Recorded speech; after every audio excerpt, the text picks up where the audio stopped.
लोकसभा चुनाव के बाद नए रोल में आए नेता विपक्ष राहुल गांधी अब पूरी तरीके से लगातार एक्शन मोड में है।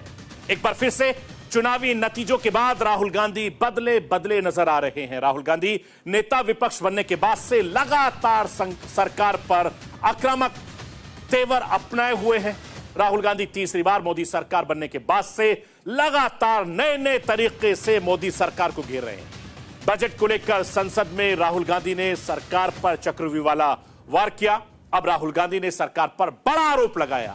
नेता प्रतिपक्ष ने यह दावा करते हुए कहा कि ईडी संसद में उनके चक्रव्यूह वाले भाषण के बाद उन पर छापेमारी करने की योजना बना रही है।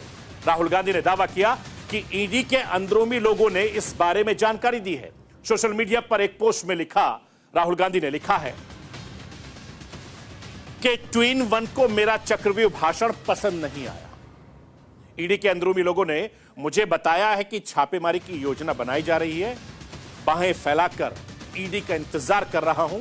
चाय और बिस्किट मेरी तरफ से। यह राहुल गांधी ने कटाक्ष भी किया है।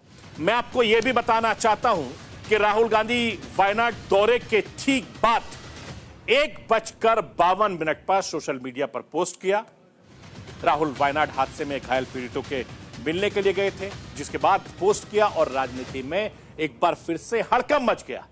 राहुल गांधी ने इस पोस्ट के जरिए क्या आरोप लगाया, क्या दावा किया और किस पर निशाना साधा, वो राष्ट्र की आवाज के जरिए आपको बताना चाहता हूं। राहुल गांधी ने दावा किया कि उनके घर पर ईडी छापा मारने की तैयारी है। राहुल गांधी का आरोप है कि मेरे भाषण 2-in-1 को पसंद नहीं आया। अब सवाल है कि ये 2-in-1 कौन है। राहुल गांधी ने बिना नाम लिए पीएम मोदी, अमित शाह पर निशाना साधा है। इस तरह की राजनीतिक गलियारों में चर्चाएं हो रही है। राजनीति के जानकार कहते हैं राहुल गांधी के इस बयान के बाद सियासत में नया घमासान छिड़ गया है। जो सियासी लड़ाई 2 दिन पहले तक जाति पर चल रही थी, वो सियासी लड़ाई ईडी पर शिफ्ट हो गई और विपक्ष ने राहुल के बयान के जरिए जहां सत्ता पक्ष को घेरा, वहीं सत्ता पक्ष ने राहुल गांधी पर अफवाह फैलाने का आरोप लगाया। मैं राष्ट्र की आवाज के जरिए केंद्रीय मंत्री गिरिराज सिंह, शिवसेना प्रमुख उद्धव गुट के नेता प्रियंका चतुर्वेदी को सुनवाना चाहता हूं, जो सांसद हैं। मैं समझता हूं देश का दुर्भाग्य है जो राहुल गांधी संवैधानिक पद पर एलओपी हैं। सदन चल रहा है, सदन के अंदर तो झूठ बोलते ही हैं, सदन के बाहर भी भ्रम फैलाने का काम किए हैं। उन्हें चुनौती देता हूं कि वो बताएं कि कौन अधिकारी उनको फोन किया है। ये शर्मिंदित हैं। दुनिया से जात का पूछते, अपना जात बचाने से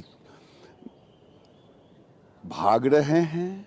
ये शर्मिंदित होकर के दुनिया में भ्रम फैलाने का काम, इससे बड़ा झूठा कोई आज तक एलओपी नहीं पैदा लिया है। संवैधानिक पद पर बैठा व्यक्ति, हाउस चल रहा है, उसके बाद ऐसा झूठ बोलना। उनको ये जानकारी मिल रही है कि ईडी के ऑफिशियल्स फिर से उनके यहाँ पे छापा दे सकते हैं। तो वो यही है, जब जब सरकार डरती है, ईडी, आईटी और सीबीआई को आगे करती है। तो इस तरीके से मिसयूज जो हो रहा है, बार बार इसी की बात कर रहे हैं, इसी के ऊपर चर्चा हो रही है कि कितना ये सरकार ईडी, आईटी और सीबीआई के हवाले से अपना एजेंडा चलाती रहेगी। तो उन्होंने यही जानकारी दी है कि उनको पता चला है इस बारे में, और अगर ईडी ऑफिशियल्स आते हैं तो आइए कार्रवाई करिए। इसी तरीके से आपने महुआ मोइत्रा के साथ किया, ऐसे ही आपने संजय राउत जी के साथ किया, ऐसे ही आपने संजय सिंह जी के साथ किया, ऐसे ही आपने हेमंत सोरेन जी के साथ किया, ऐसे ही आपने अरविंद केजरीवाल जी के साथ किया जो अब तक रिहा नहीं हो पा रहे हैं, मनीष सिसोदिया के साथ हुआ है, सत्येंद्र जैन के साथ हुआ है। तो ये जो कार्रवाई चल रही है, ये सिलेक्टिव कार्रवाई, वो दिखाता है कि ये सारी जो एजेंसीज हैं, उन्होंने अपने घुटने इस सरकार की तरफ टेक दिए हैं।